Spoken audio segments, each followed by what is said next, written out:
Military drill के तहत Britain, Denmark और फिनलैंड जैसे नेटो देशों के करीब 1 दर्जन फाइटर जेट अमेरिका के 2 विमानों को रोकने के लिए उनके पीछे पड़ गए। इस ड्रिल के जरिए यह जानने की कोशिश की गई कि कल को अगर दुश्मन अमेरिका के आसमान में घुस गया तो अमेरिका अपनी हिफाजत कर पाएगा या नहीं। इसलिए अमेरिका के बम गिराने वाले विमानों के आसमान में पहुंचते ही प्लान के तहत यूरोप के 5 देशों के जेट हाथ धोकर उनके पीछे पड़ गए। बताया गया कि अमेरिका के 2 B-1B बॉम्बर इंग्लैंड से वापस अमेरिका जा रहे थे, लेकिन कनाडा के पास पहुंचते ही अटलांटिक महासागर के ऊपर ब्रिटेन, डेनमार्क, स्वीडन, फिनलैंड और नॉर्वे ने अपने जेट उनके पीछे छोड़ दिए। अमेरिका के बॉम्बरों को इतने जेट के बीच में फंसा देखकर अमेरिका और उसके पड़ोसी कनाडा ने अपने 2 लड़ाकू विमान मदद के लिए भेज दिए और उन 4 फाइटर जेट ने लगभग 1 दर्जन लड़ाकू विमानों को खदेड़कर अमेरिका के दोनों बॉम्बरों को बचा लिया। यूक्रेन को भयानक क्लस्टर बम देने का ऐलान करने के बाद अमेरिका यूक्रेन की एक दूसरी बहुत बड़ी मदद करने की तैयारी में है। अमेरिकी राष्ट्रपति बाइडेन ने बताया कि वो यूक्रेन को अमेरिका का ATACMS यानी आर्मी टैक्टिकल मिसाइल सिस्टम देने पर विचार कर रहे हैं। अगर यूक्रेन को वो मिल गया तो रूस की रातों की नींद हराम हो सकती है, क्योंकि फिर रूस का इलाका भी यूक्रेन की जद में आ जाएगा। यानी यूक्रेन धड़ल्ले से रूस पर वार कर सकेगा।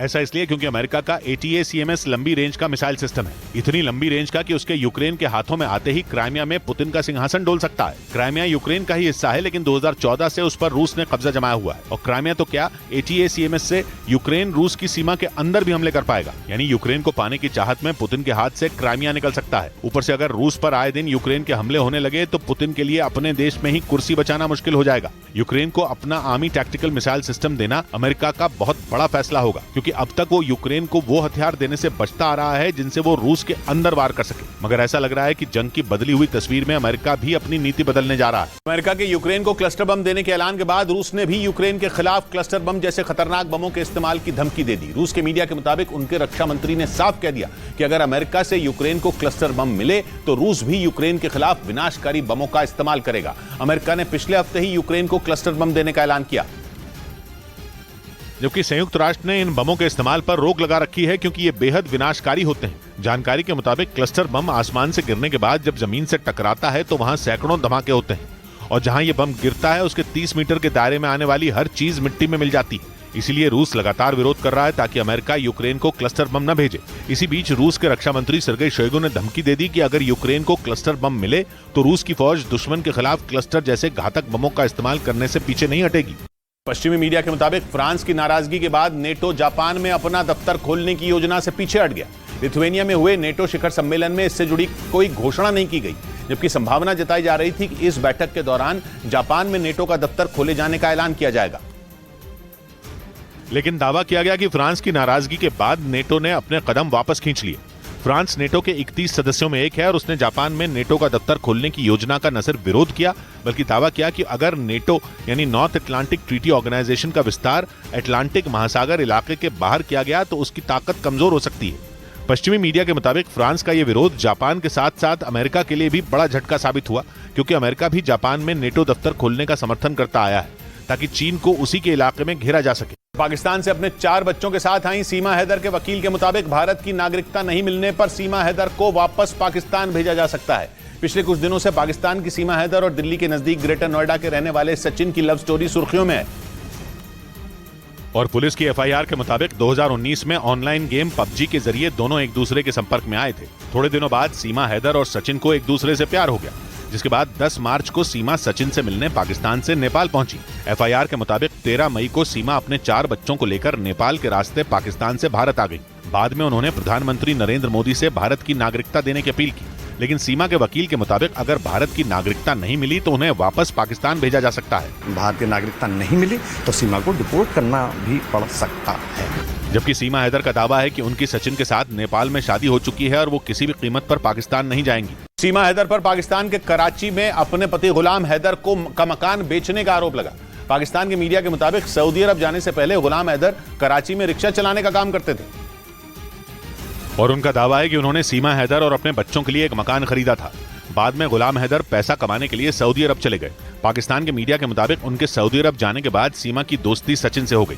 आरोप है कि सचिन के साथ रहने के लिए सीमा ने गुलाम हैदर का मकान 12 लाख पाकिस्तानी रुपए में बेच दिया। आरोप है कि उन पैसों से उन्होंने पासपोर्ट बनवाया और फिर नेपाल होते हुए भारत आ गए। घर बेचकर सीमा उसके वीज़ा के और सारे पासपोर्ट के खर्च निकाल के वो चारों बच्चों को लेकर वहाँ आए हैं। वहीं गुलाम हैदर ने भारत सरकार से सीमा को गिरफ्तार करने और उन्हें फौरन पाकिस्तान भेजने की अपील की। उन्होंने सचिन पर सीमा को बरगलाने और उन्हें धोखे से भारत बुलाने का भी आरोप मढ़ा।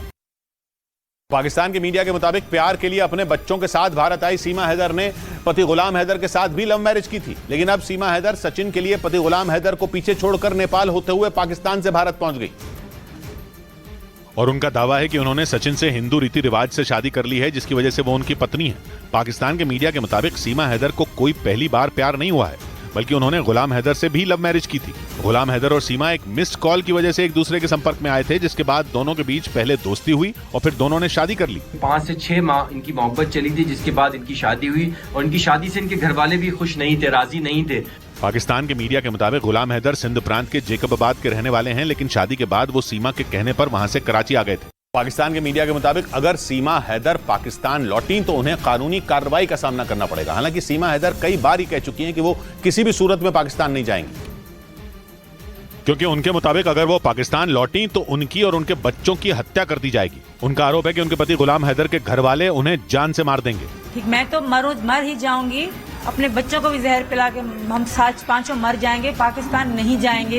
वहीं पाकिस्तान के मीडिया के मुताबिक अगर भारत की सरकार सीमा हैदर को वापस भेजती है तो उन्हें पाकिस्तान में कानूनी कार्रवाई का सामना करना पड़ेगा। ताज़ीरात पाकिस्तान के तहत चलेगा एक केस इसका, और दूसरा केस जो है वो पाकिस्तान की जो मजहबी शरई अदालत है उसमें भी इसका केस चलेगा। मतलब सीमा हैदर को यह पता है कि पाकिस्तान लौटना उनके लिए किसी बुरे सपने से कम नहीं होगा, इसीलिए वो भारत सरकार से नागरिकता देने की मांग कर रही हैं। पश्चिमी मीडिया ने दावा किया कि ताइवान को डराने के लिए चीन ने पिछले 2 दिनों में अपने 80 लड़ाकू विमान और युद्धपोतों को उसकी सीमा के पास भेज दिया।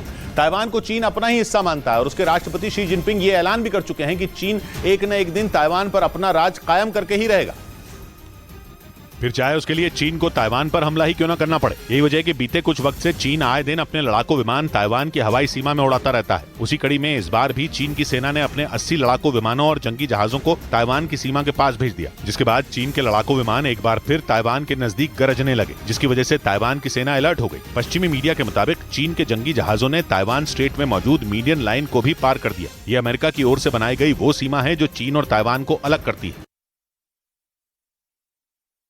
स्वीडन में कुरान के अपमान होने के खिलाफ संयुक्त राष्ट्र में पेश हुए प्रस्ताव पर भारत ने भी पाकिस्तान का साथ दे दिया। संयुक्त राष्ट्र में इस मुद्दे पर कई मुस्लिम देशों की तरफ से पाकिस्तान ने प्रस्ताव पेश किया, जिसमें स्वीडन में कुरान के अपमान होने का जिक्र कर उसकी कड़े शब्दों में निंदा की गई। पाकिस्तान ने मुस्लिम देशों के संगठन OIC यानी ऑर्गेनाइजेशन ऑफ इस्लामिक कोऑपरेशन की तरफ से यह प्रस्ताव संयुक्त राष्ट्र में पेश किया। पाकिस्तान के इस प्रस्ताव का कई दूसरे देशों की तरह भारत ने भी समर्थन किया, जबकि अमेरिका, ब्रिटेन, फ्रांस, जर्मनी और रोमानिया समेत कई देश इसके विरोध में रहे। इससे पहले स्वीडन में हुई घटना के खिलाफ कई मुस्लिम देशों ने मुहिम शुरू की थी, क्योंकि बकरीद के मौके पर स्वीडन की राजधानी स्टॉकहोम की एक मस्जिद के बाहर एक शख्स ने कुरान का अपमान किया था। बाद में खबर यह सामने आई कि उस शख्स को इसकी इजाजत वहां की एक अदालत ने दी थी। मध्य प्रदेश के इंदौर में पटवारी भर्ती की परीक्षाओं में धांधली की खबरों पर छात्र भड़क गए और उन्होंने सड़क पर उतरकर विरोध दर्ज कराया। इस दौरान प्रदर्शनकारियों ने सरकार से पूरे मामले की जांच कराने की मांग की और प्रदर्शन के दौरान जमकर भड़ास निकाली।